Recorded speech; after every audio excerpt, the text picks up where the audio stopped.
Sorry for adjusting my camera because I can't really get a look at it until after the way it's set up. Go straight into taking a thumbnail. This one's for you, Evan Hadfield. I must say, I love your Rare Earth series. I love your viewpoints. I love your open-mindedness. I don't love my ice maker. I love your ability to look at multiple sides and drill down to some very definite perspectives from all those sides. So, to look at this side and that side and the other side and go, okay, somewhere around here is where's the middle, and then show it to us, shine a light on it. I love that. But today, the spear that pierced a living God is the one that I just finished watching, published today. Evan, honey, you ended it by doing exactly what you say not to do, and you didn't even see yourself doing it. When you use the word but in a sentence, you negate everything you said in front of it. So you said a great deal of things about people assuming the limitations of others based on their own and being unable to see their own limitations or their own mistakes of vision. And then you said, but I think that these people are lying. I think that these people know. I don't think anyone can be that visionary. And that was the part where you got me, when you said you didn't think anyone could possibly understand the nature of the universe. Because you don't have that capacity, you cannot fathom what it would feel like, what it would look like, who would be that person, or how it would, or that it's possible. And so anyone who claims to say they have, you automatically dismiss as a fraud. And that is what people did when say, Einstein first brought together his work. It took him a great deal of time to get any respect. There's a lot of great thinkers who didn't get respect in their time because of that very problem. The people around them could not understand enough about what they were saying to believe anything of what they were saying. And the people assumed that their limits were human limits. For instance, it's fair to say that all human beings get cold and start to shiver at a certain temperature. And then yet we would have to look at the different races on Earth and say, well, now, wait a minute. Some races have better biology for keeping hot or for keeping cool. And that just goes with the territory of where they evolved. And so too with intellect. The worst thing that intelligent people do, especially when they're very intelligent, is assume that they represent the upper limit of possibility. They always allow that there's a Stephen Hawking out there. But Stephen Hawking himself was probably the last man to say that no one else could be smarter than him. There's a tipping point at which you start to realize there's always someone smarter than me. Oh, therefore, I have no idea what the human mind really is capable of. I know what my mind is capable of, and I'm astounded when I see other people who can't. You can say that. The big problem with, the philosophies, whether you're dealing with religious philosophies or you're dealing with, non-religious philosophies, I would think of, and Buddhism would be a great one to study in this case, because in Buddhism, it is both a philosophical doctrine and a religion, and they are separate things. People can practice the religion without diving into the doctrine, and they could dive into the doctrine without practicing the religion, because the practice is there to fulfill what you're talking about, the ritual needs of people. Average human beings need to wrap themselves as a community around familiar traditions and practices. In Canada, we have so little of that because of our multicultural approach that we as Canadians, those of us who are children of immigrants or grandchildren of immigrants or otherwise a descendant of the immigrants, we tend to have a great deal of trouble figuring out our identities because the identities of our forebears are made up of their former countries. And they build their own churches and they build their own club halls and they maintain their traditions and they stick together and they work together. And even in some cases, buy houses in the same neighborhood and create little enclaves of familiarity in the new land, allowing them to maintain a lot of culture. And then their children go to public school and lose it all, right? In my parents' case, they thought they wanted to assimilate because at the time, the idea of assimilation was still a big deal with when you immigrate, when in Rome, do as the Romans do. But to return to the rituals, human beings need that. And this is what the Christians understood when they first took over Europe. The Holy Roman Catholic Church pulled a real empire move. They followed on the militaristic heels of the Romans in taking over Europe. They went king by king and sent out soldiers when they had to, and they backed it up with a lot of administrative force and took a lot of money and conquered Europe.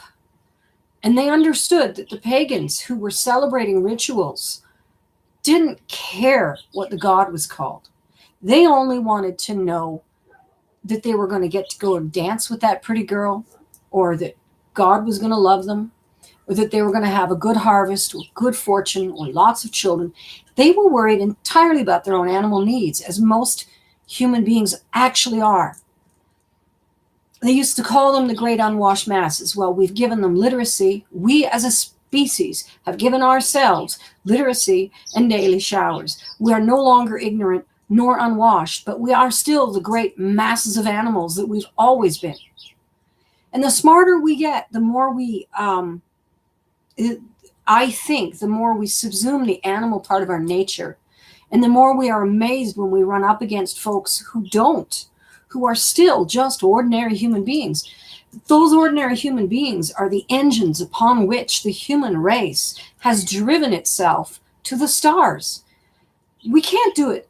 We can't do it on intellect alone, and we can't do it on brute alone, and we can't expect brutes to give a damn about intellectual concerns. We should expect the intellectuals to care about the brutes' concerns, because these people, they are toiling. They are toiling sometimes mindlessly, and what they toil at is what makes the world work. They're the folks that make it work.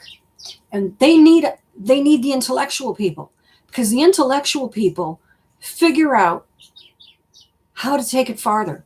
So we're this great combination of creative thinkers and what was the word you used? Dogmatic thinkers. Creativity and dogmatism. Dogmatism is what's like a dog, stays loyal to the chore, stays in the harness till the job is done. That's what dogmatic does, and it's important. An intellectual builds a better harness, builds a machine so dogmatic can sit in and ride instead. This kind of thing. We need us both. An intellectual has never really worried too much about lying to dogmatic, because after a while, intellectual gets bloody fed up with the arguing, because dogmatic doesn't understand creative, and that creative is a valid mindset, and that creative exists. Dogmatic tends to have a lower understanding of things that are not imparted as blockchains. They're less inclined to grasp new information. They like to do what daddy did and what grandpa did, and they're not really good at innovation. So they see these people as a little loopy, I mean, why would you reinvent the wheel? And, look at how many times he crashed that thing before he finally drove it. There will always be this problem between the two types of mind. And learning to talk to each other is really important.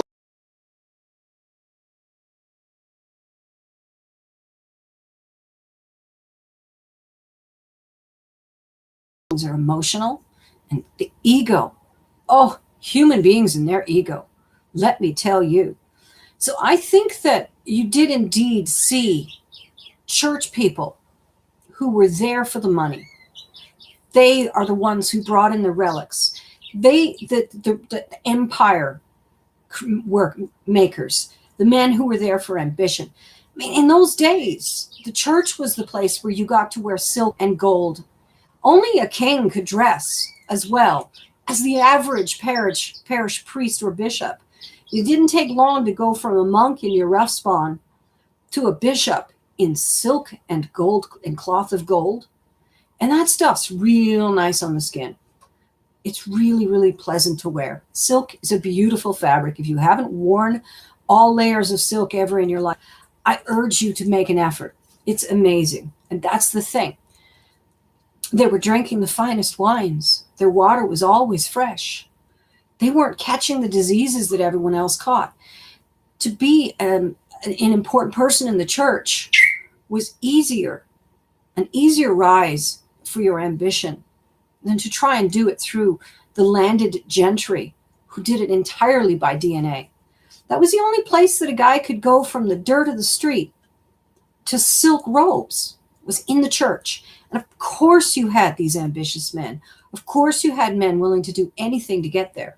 And that included dragging a piece of wood around in the backyard until it looked good and old and filthy, wrapping it in gold, and making a really good story out of it. There's your relics. There's no crazy to it. There's there's rank dishonesty to it.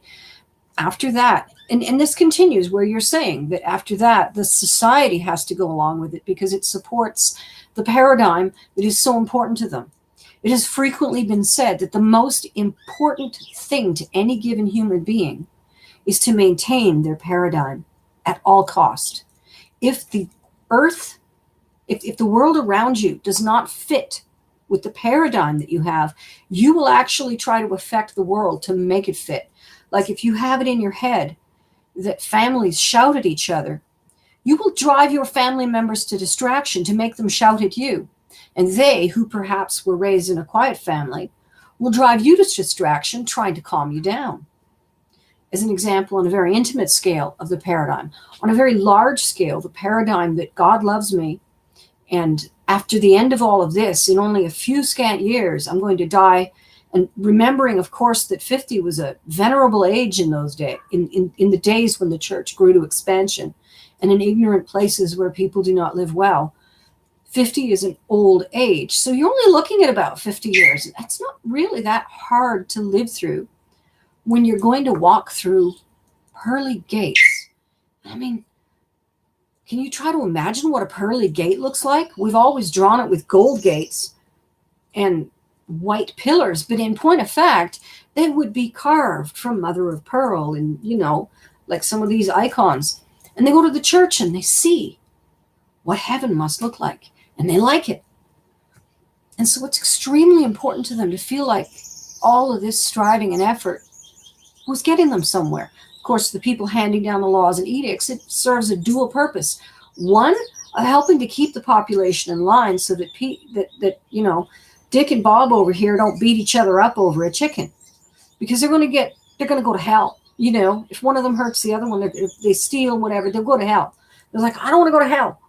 So it keeps people in line, but it also keeps them bringing in money, and it keeps control over them. And you can, from the pulpit, you can actually direct them tighter and tighter focus to where you eliminate all other influences and advice streams, so that people have nowhere to go to advice except your man on the scene in his church. And that's what they did.